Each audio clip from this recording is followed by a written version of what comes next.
Hey, this is your girl, Jewel Tanker from the Jewel Tanker Show on Impact Network every single Saturday. Or you can check me out, The Tankers, on Prime Amazon with my family and I. Or check out me and my sisters on Chatter Talk Show on Fox. So me and Dr. Dee Freeman, Real Talk Kim, Monique Eilert Mosley, and Holly Carter. And you're listening to Rudy Radio.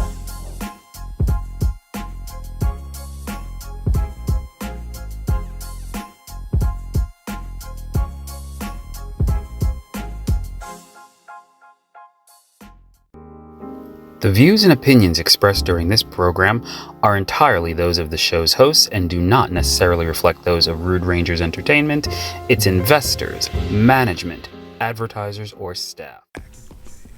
Hello everyone, and welcome back to the Acupuncture is My Life show. Now, in today's episode, I'd like to discuss the functions of the lungs from an acupuncturist perspective. Okay. What I need you to do at the moment is, before I get into discussing the lungs, I need you to momentarily attempt to block your understanding of the Western concept of the internal organs completely. Are you ready?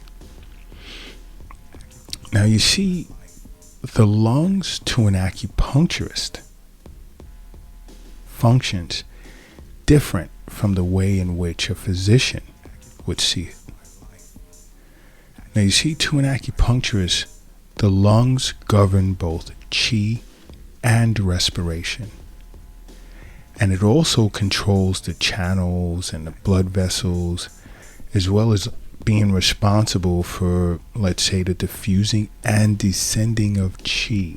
Now, this is very important because your lungs and your heart, although I'm speaking of just the lungs in this episode, your lungs and your heart are the two yin organs that are in the uppermost part of your body.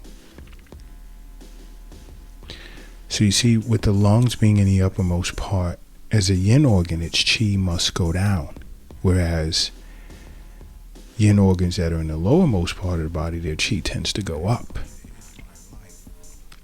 But in this case, the lungs control the channels and blood vessels, as well as it's responsible for the diffusing and descending of chi. Okay, so it pushes chi out and sends it down. Now, the lungs to an acupuncturist are also responsible for regulating all physiological activities. And this is because, or this is due to the diffusing and descending aspects of chi. But not only that, and I'll get into that shortly. Now, when it comes to governing chi and respiration, this is to be understood as the lungs' ability to take in pure, clean air and discharge unclean air, that being the gases from your body. Now, this function ensures the adequate functioning of the body's physiological processes, which accepts chi as its basis. Okay? You see, the lungs are considered the most external of all yin organs. And that's because the lung stands between the body and the outside world relative to its purpose. Because this is the case, the lungs are easily affected by external pathogenic factors such as common cold, flu, pneumonia, as well as other respiratory disorders. Because your lungs govern your skin and the space between the skin and the muscles, but more so your skin. And this is why it's stated that it stands between the body and the outside world. Now, the lungs are also responsible for controlling the channels as well as the blood vessels. That's because the lungs govern chi, which means the lungs assist the heart in circulating blood, because without chi, guess what? Blood cannot circulate within the vessels due to the fact that blood requires chi to move. And this is another aspect of yin and yang. And yin being blood and yang being chi. Chi is active, blood is nourishing. But guess what? Blood cannot move unless there's chi involved to move it throughout the blood vessels. And this is why I stated the lungs are responsible for controlling the channels as well as the blood vessels. Now, another important function of the lungs is to control the descending and diffusing of chi. Because the lungs are located, as I previously stated, in the uppermost jiao or section of the three jiaos, three main sections of the body. In its governing chi, it is responsible for sending chi downward, especially to the kidneys. Now, the kidneys and the lungs have a very, very important relationship when it comes to chi. And I want you to keep that in the back of your head.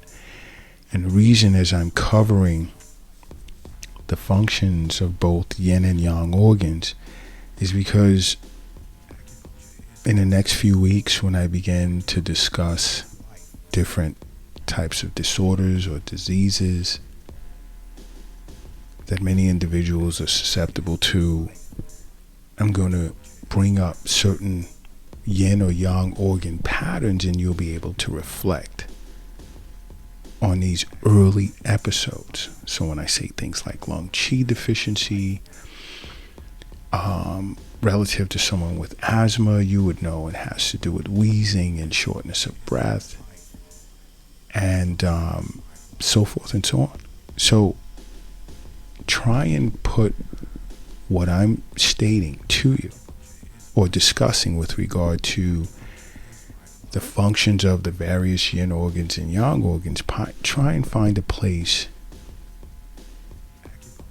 in your mind, in your memory, to place it, so that when I start again discussing disorders, it all comes together, and then you can understand or have a better understanding as to how an acupuncturist diagnoses or can diagnose certain disorders. All right.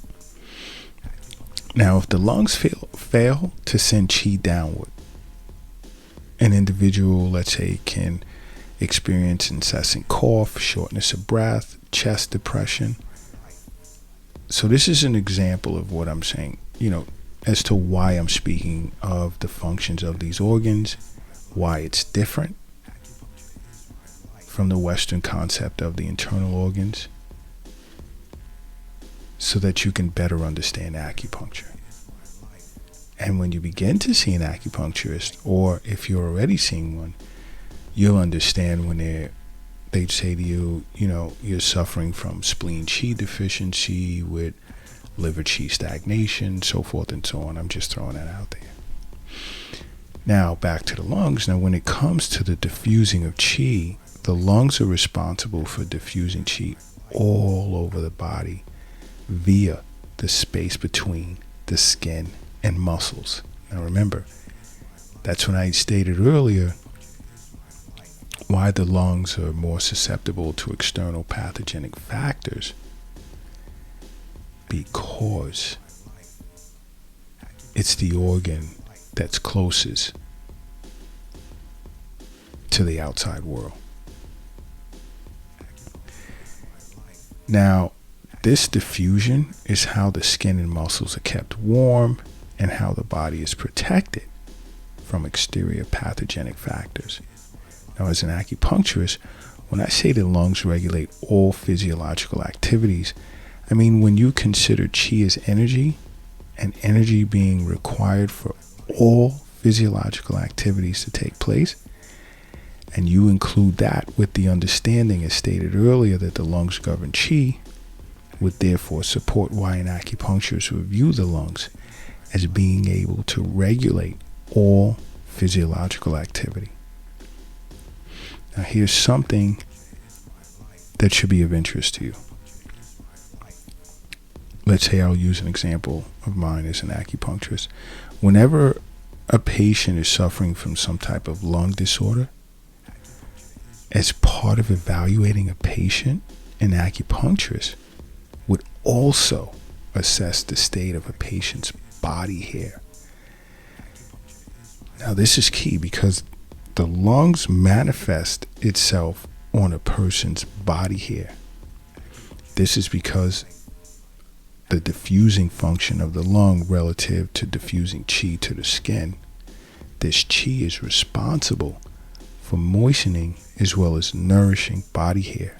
And an acupuncturist will look to see if, let's say, the body hair is presenting as withered or brittle or dry in quality. This would send off like certain signals to an acupuncturist, like assess the lung meridian or the lung organ.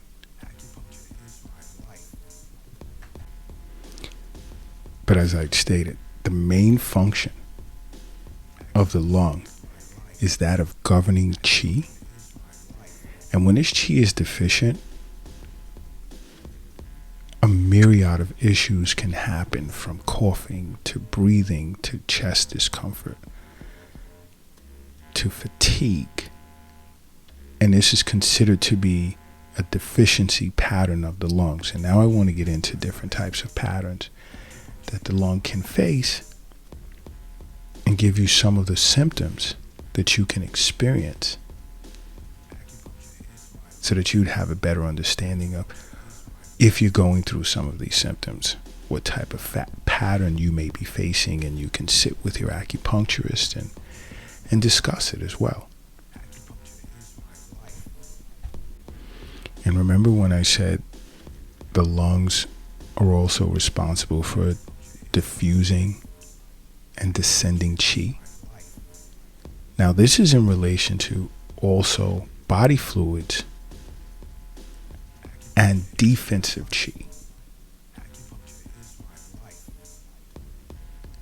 which is why the lungs are considered the most exterior organ controlling the skin and defensive chi, because defensive chi moves between the skin and the muscles, as I stated earlier, keeping the body warm and protecting it from exterior pathogenic factors.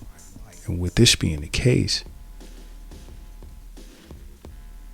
it represents why the lungs are the first organ to be affected by exterior pathogenic factors. And that's usually when there's a deficiency, again, of chi, in this case being defensive chi.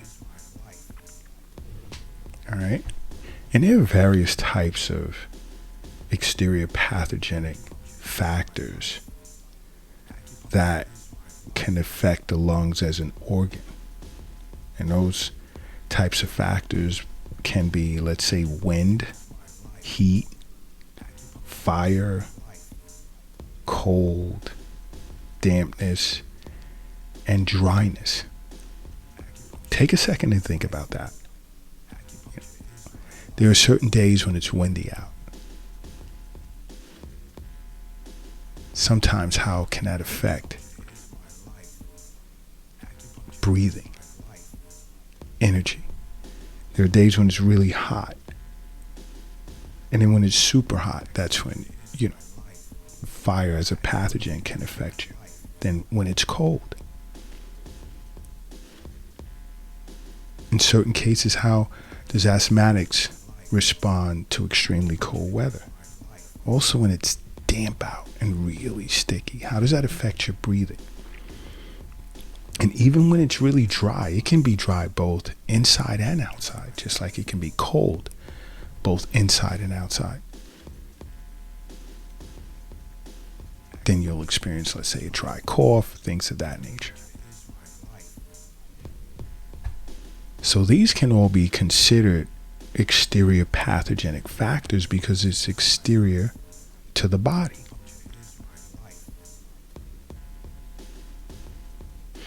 But when I get a little more specific, you can combine some of these pathogens,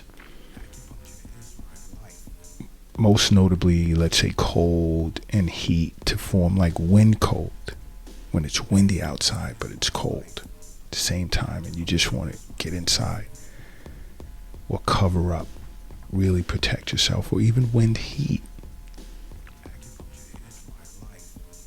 Wind cold and wind heat are usually the more common exterior pathogenic factors that tend to attack the lungs.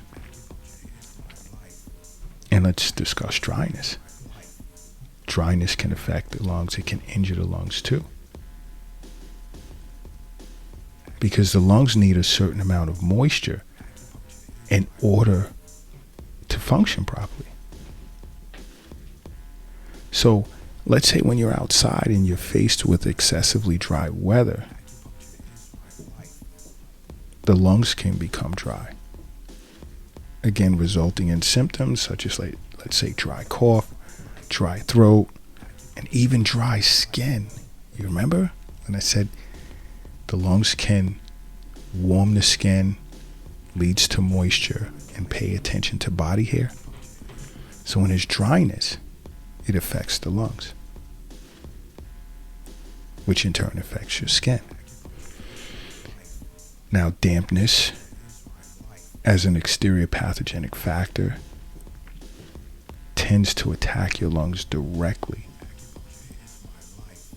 with only one exception. It's when it's combined with wind.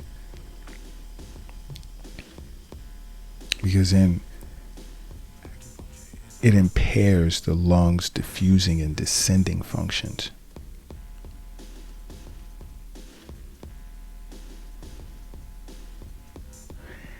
And it affects the function of regulating the water passages.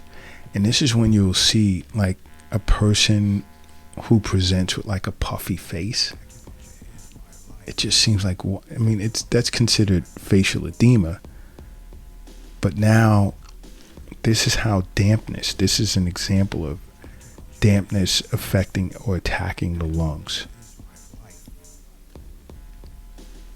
And the lungs' ability to regulate the water passages within have been affected, and the person will present with facial edema. Now, diet can affect lung function as well. Let's say when you eat too much in the way of cold, raw types of foods.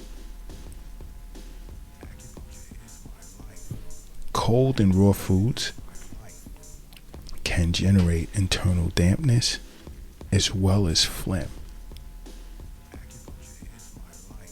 But along with cold and raw foods, let's say excessive consumption of greasy foods or dairy foods can also give rise to phlegm. And phlegm in the lungs can cause problems. More times than not, we expectorate it. And then you're going to look at the color, and that's going to say a lot. Like clear phlegm, an acupuncturist can determine that can be a wind cold issue. Yellow phlegm, it's wind heat, and so forth. And I'll get into that. Emotions can affect the lungs as well. Let's say sadness, grief. Sadness and grief tends to deplete lung qi, thereby causing deficiency of lung qi.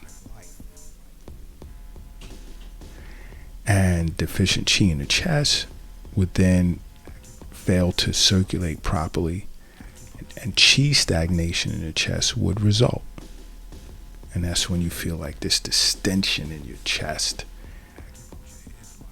as if it can be like congested or what's going on. It just feels distended up there. Now, worry is another emotion that can affect your lungs as well. It tends to cause qi to like stagnate or knot up like a ball.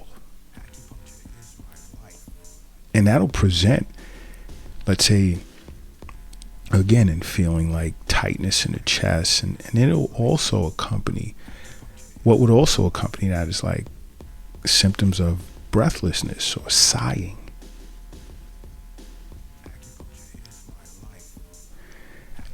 Life's habits, certain habits such as living a sedentary lifestyle, where you're sitting for long periods of time and you're bent over, let's say at a desk, or you're on your computer, tablet, phone, or you can just even be reading. This sedentary lifestyles or sedentary lifestyle tends to weaken lung qi,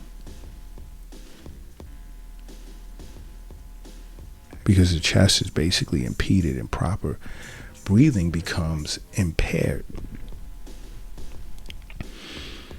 which can present or be diagnosed as lung qi deficiency. So, it's not just exterior pathogenic factors such as wind, heat, fire, cold, damp, and dryness, but diet can cause issues with the lungs, create patterns, emotions, life habits. And one of the main issues is lung qi deficiency, which is an empty pattern. How would you know if you have lung qi deficiency, or the qi in your lungs is deficient? Because you'll experience like shortness of breath, a slight cough, a weak voice, and you would even sometimes spontaneously sweat during the day. You wouldn't like to talk much, and your complexion would present as, let's say, pale, and you'd notice like you catch colds a lot. You'll question yourself as to why is that. You'll feel tired a lot, and you wouldn't even like cold temperature, going out in the cold, let's say fall, winter, or air conditioning. That's a sign of lung qi deficiency. And what can cause lung qi deficiency? One, it can be hereditary. This can be genetically passed down. I've treated patients of such. Another can be emotional stress, as I'd stated, or life habits, let's say emotional stress such as sadness and grief, again, which depletes lung qi. And deficient qi fails to move in the chest, results in qi stagnation.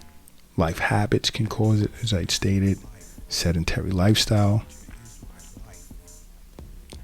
Even, you ever see like sports coaches or teachers, excessive use of your voice for many, many years can result in lung qi deficiency, along with exterior pathogenic factors that I stated. When cold, when heat, when damp can cause lung qi deficiency. Whereas an acupuncturist, I would tonify lung qi and warm the yang. Now, outside of qi, then there can be lung yin deficiency. It's the nourishing aspect. This is important, because a person with lung yin deficiency would present with like a dry cough, and they'll have sticky, like scanty sputum. There'll be a weak or hoarse voice, dry mouth, dry throat, tickly sensation on the throat. They'll be tired a lot, thin body, thin chest with night sweating. What can cause that? Again, emotional stress, life habits. Now you see, lung yin deficiency usually occurs in middle-aged or even elderly people as a result of, let's say, working too much, smoking, poor diet. And in rare cases, lung yin deficiency can develop even in a child who experiences whooping cough. That's called pertussis.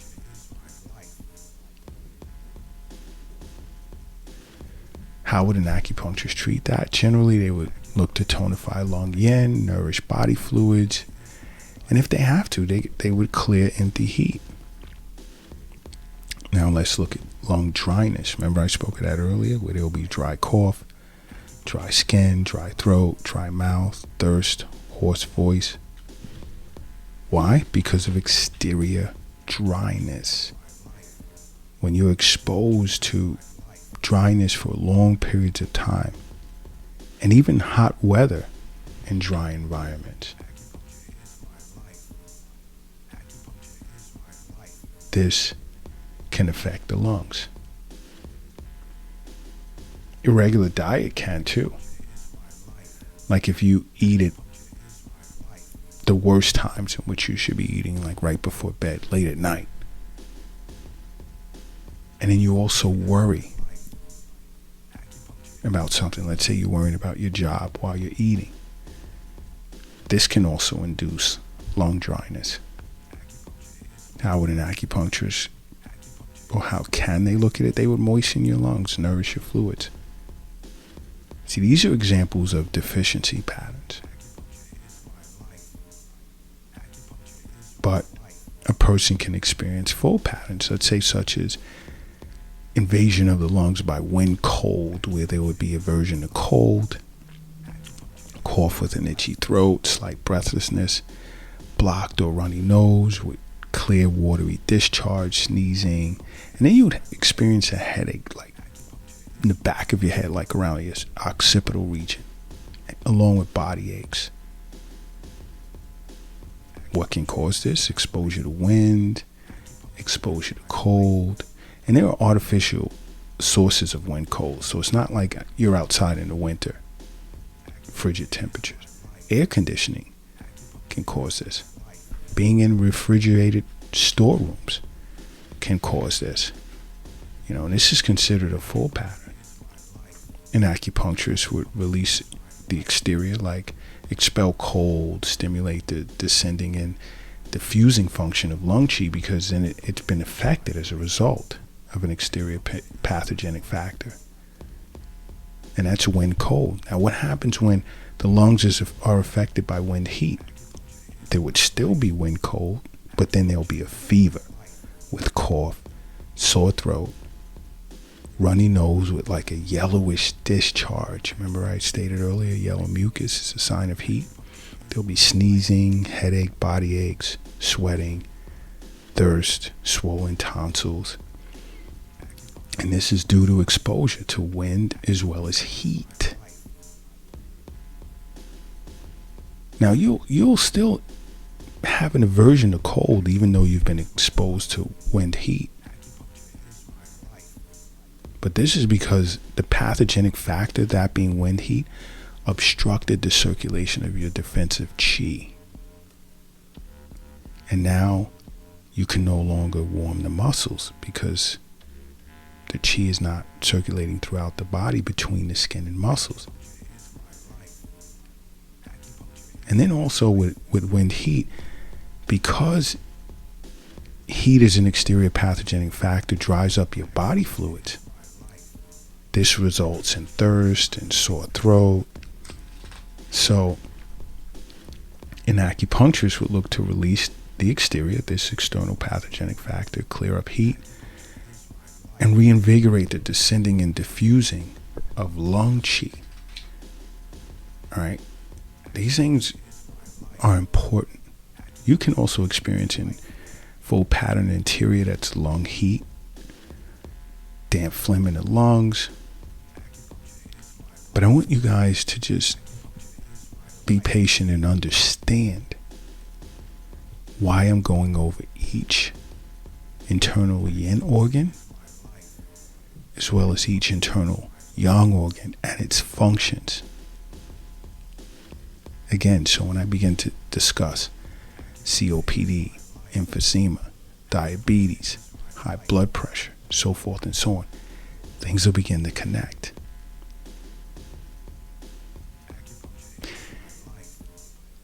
Some of what I'm discussing now you may forget, as well as from other episodes and functions of other organs. But you can always go back and listen to it again to connect the dots.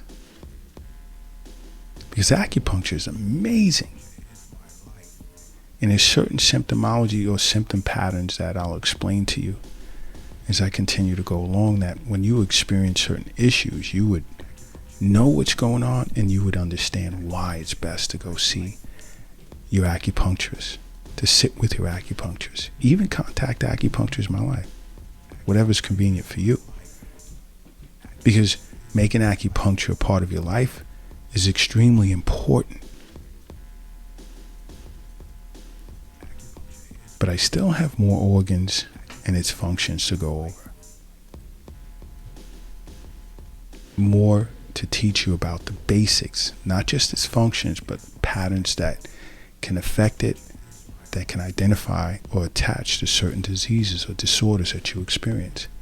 But just remember, make acupuncture a part of your life, because acupuncture is my life. What's yours?